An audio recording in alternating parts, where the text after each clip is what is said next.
2 of our finale. So, I can talk a lot about this, but I will refrain myself.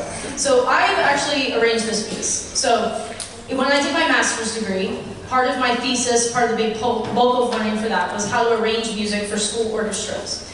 So that could be, like the piece we're going to play next, Ballet No. 6, from an opera, was originally for winds and brass and percussion. So this is an arrangement in the sense that we've removed those instruments, given the parts to the strings, and balanced it all out. Sometimes arranging can also be making the parts more easily achievable for students. So it's a cool puzzle, I think, to find a way to not simplify it, but sort of distill it, to find a place where students can be successful with it and really capture the spirit of the music without totally destroying like what the composer's goals were. So, after I did my master's thesis, I had these new learned skills. What do I do with them? And I looked at, as a teacher, I'm always looking for new music, and I looked at the music available, and I realized that there wasn't a lot of diversity in the composers available, especially from a historical perspective. So current day, we have a lot of women that are composing and publishing music for string orchestras, but it's really hard to find something from the 1700s that was written by a woman for orchestra or written by someone of color.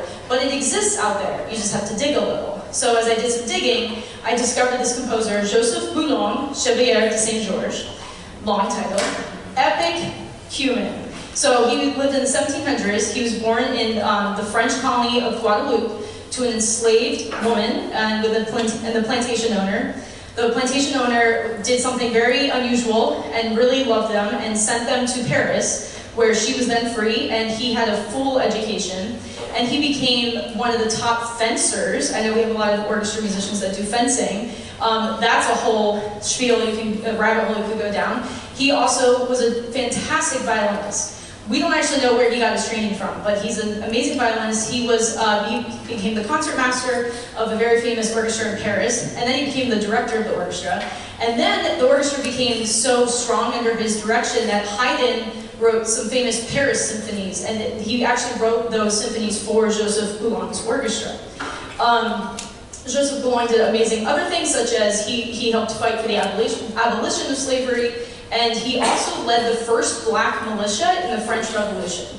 This guy was just amazing, and I was shocked that after 2 degrees in music, I had never heard of him, and that was not okay. And I was like, future generations need to know about this person. So I arranged a piece by him, and it's been published, and that's what we're going to play now, Ballet No. 6 from one of his operas. And what's super cool, the big reason I chose this for this concert is because as I'm learning about him like 2 years ago, I was like, man, this guy's life could be a movie. Guess what? They made it into a movie. Not per my request, but I'm not that high up the chain of command. But so April 21st, is that 2 weeks? Next Friday? It's in the future, not far future.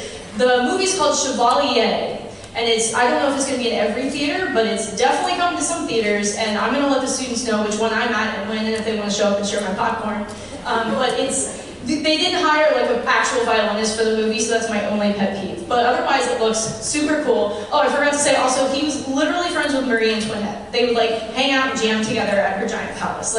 So the movie, you're gonna watch it and be like, what? This can't all be true, but I'm pretty sure most of it's true. This guy just was incredible. So here we are going to play Ballet No. 6 by Joseph Bologne, Chevalier de Saint-Georges, with all middle school 5 through 12 musicians for you. So enjoy.